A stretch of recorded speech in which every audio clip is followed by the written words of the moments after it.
Good morning. आज हम पढ़ रहे हैं प्लांट गॉल्स। प्लांट गॉल्स पिछले वीडियो में भी हमने पढ़ा था। क्या होते हैं प्लांट गॉल्स, सिसीडिया क्या होते हैं, और ये सिसीडिया इंसेक्ट इंड्यूस्ड गॉल्स होते हैं। तो ट्रू गॉल्स में हम इन्हीं को लेते हैं। गॉल्स वैसे कई कारण से होते हैं, फंजाई बैक्टीरिया वगैरह से भी होते हैं, नेमाटोड से भी होते हैं, लेकिन यहाँ हम पढ़ेंगे सिर्फ इंसेक्ट इंड्यूस्ड गॉल्स। तो ये कई तरह के होते हैं। पिछली क्लास में हमने पढ़ा जो लीफ पर भी होते हैं, स्टेम पे भी, रूट पर भी, फ्लावर पे, बड पे, हर जगह पर होते हैं। तो सबसे ज़्यादा लेकिन प्लांट गॉल्स जो होते हैं वो लीफ के ऊपर पाए जाते हैं। लीफ पे कई तरह के गॉल्स बनते हैं। जैसे सबसे सिंपल गॉल है ये फ्रिज गॉल कहलाता है। फ्रिज गॉल में सिर्फ ये थोड़ी सी एक आर्च जैसा बनता है पत्ती के ऊपर, लीफ ब्लेड के ऊपर, और वो ऊंची उठी हुई सी हो जाती है, जैसे इसमें डायग्राम में दिखाया है। और उसके ऊपर थोड़े हेयर्स होते हैं, रोए होते हैं। तो ये हेयर्स वाला जो गॉल है, हल्का सा जो उठा हुआ है, हेयर वाले गॉल को फिश गॉल कहते हैं। ये सबसे सिंपल गॉल है। दूसरा है पत्ती पर, जैसे पत्ती की स्ट्रक्चर थोड़ी सी पॉकेट जैसी बन गई है एक, इसको पाउच गॉल कहते हैं। तो इसमें उभारा है जो सरफेस के ऊपर बाहर निकली हुई थैलीनुमा स्ट्रक्चर है, जिसका चौड़ा सा मुंह है, एक ओपन गॉल कैविटी है। ये दूसरी तरह का बना।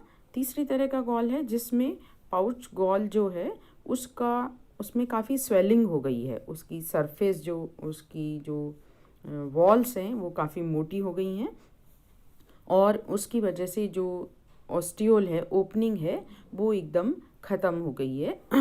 बहुत ही मामूली सी बची है इसमें।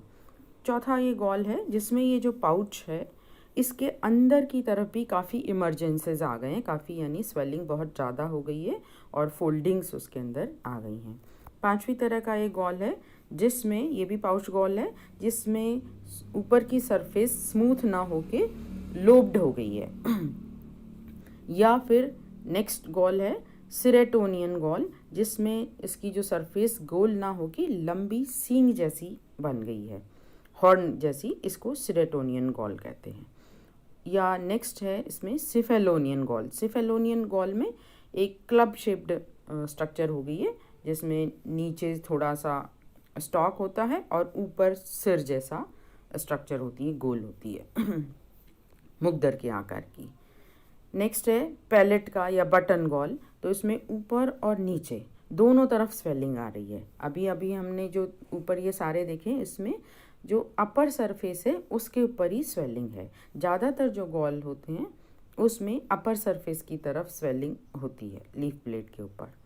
उसके बाद ये नीचे जो है, नेक्स्ट है कवरिंग गॉल।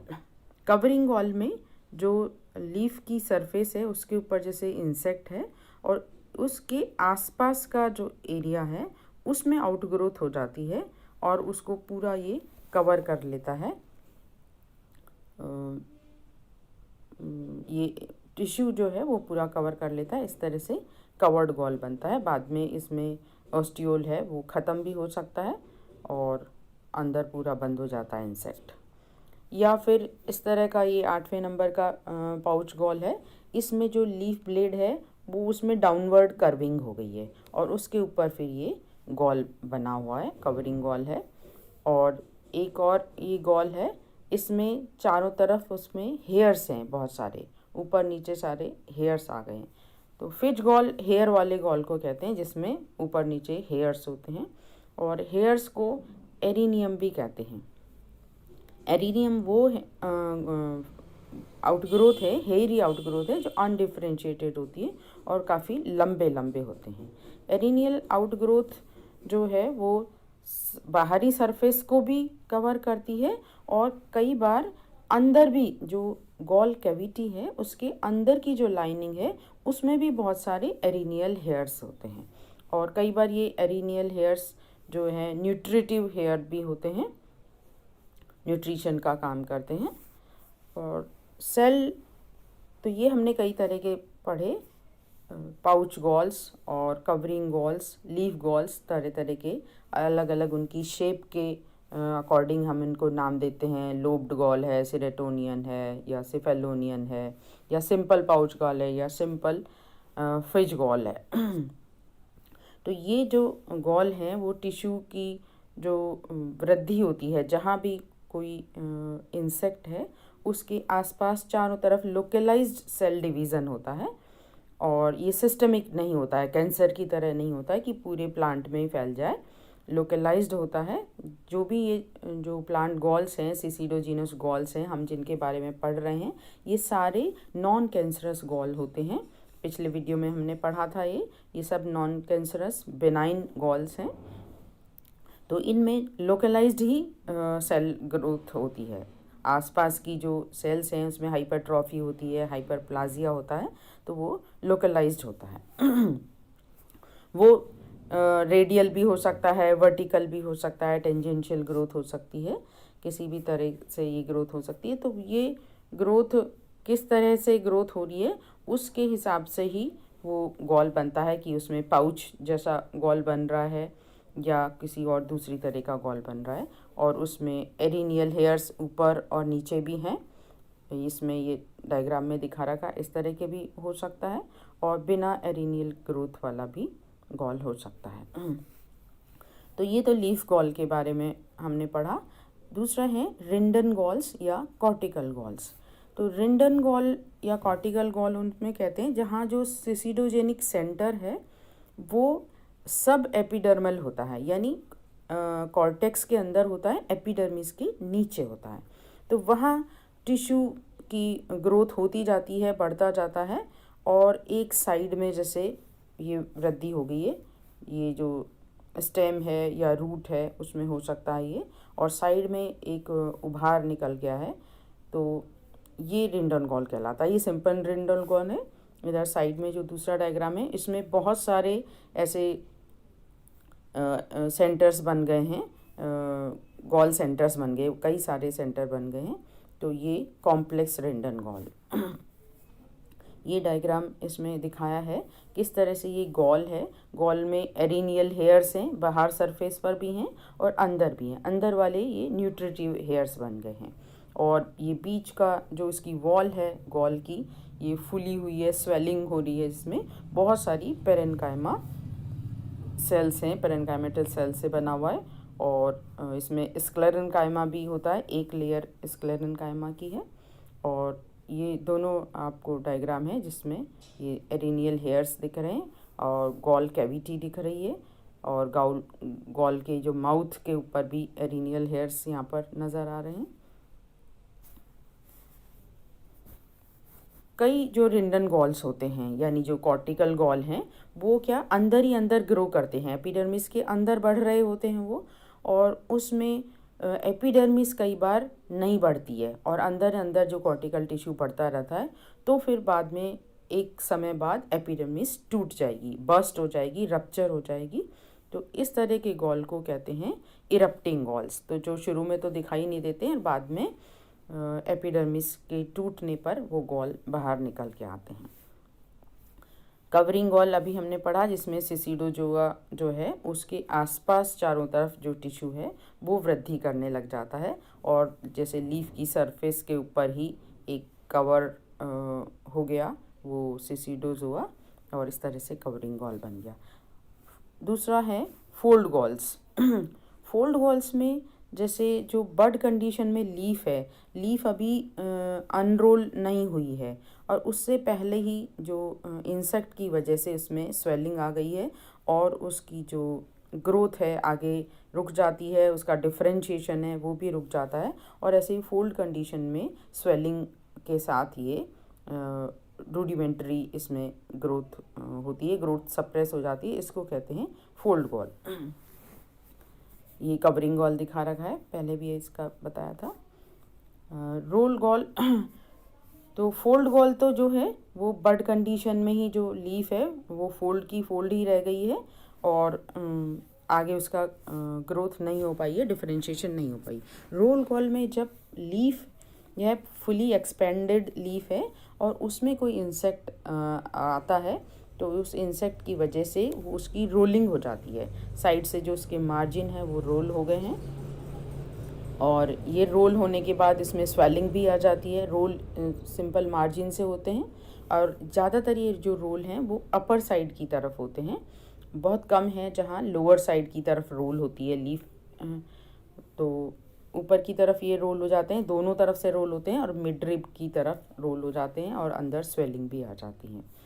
ये कुछ गॉल हैं। पाउच गॉल कई तरह के हैं, जिसमें स्टॉक है तो क्लब शेप का है ऐसे, या ओवेट है, या ये बिल्कुल एक गर्दन और सिर जैसा दिख रहा है, इस तरह का हो सकता है, या सिंपल स्वेलिंग आर्च हो सकता है, या बड़ी सा ओपनिंग हो सकती है, बड़ा सारा ओस्टियोल हो सकता है।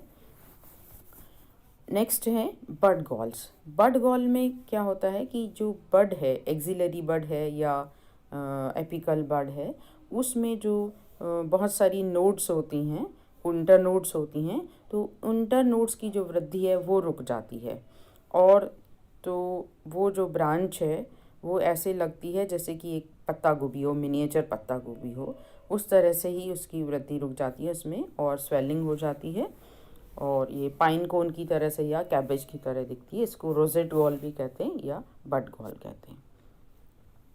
इसके अलावा और गॉल्स होते हैं, जैसे डेहिसेंट गॉल्स। तो डेहिसेंट गॉल में जब गॉल मैच्योर हो जाता है तो उसमें एकदम बस्ट होके वो सिसिडोजोआ है वो बाहर निकलता है। और कुछ गॉल ऐसे होते हैं जिसमें सिसिडोजोआ की एक पहले से ही ओपनिंग होती है, ओस्टियोल होता है, उसमें से बाहर निकलता है, बर्स्टिंग नहीं होती, वो नॉन डेहिसेंट या इनडेहिसेंट गॉल्स कहलाते हैं। और कुछ गॉल होते हैं जो कुछ समय बाद झड़ जाते हैं, नीचे गिर जाते हैं और गल जाते हैं, लेकिन कुछ गॉल वो डेहिसेंट गॉल्स डेहिसेंट गॉल्स कहलाते हैं, ये डेसिडुअस गॉल्स कहलाते हैं। डेहिसेंट गॉल्स तो जो रप्चर होते हैं वो, इनडेहिसेंट जो रप्चर नहीं होते हैं, ओस्टियोल के द्वारा इंसेक्ट बाहर निकलता है उसमें, या वो टनल बना के, बरो बना के बाहर निकल जाता है, पूरे गॉल जो है वो बस्ट नहीं होता है। और जो गॉल प्लांट पे लगे रहते हैं उनको परसिस्टेंट गॉल्स कहते हैं, और जो गॉल कुछ समय बाद झड़ जाते हैं उनको डिसिडुअस गॉल्स कहते हैं।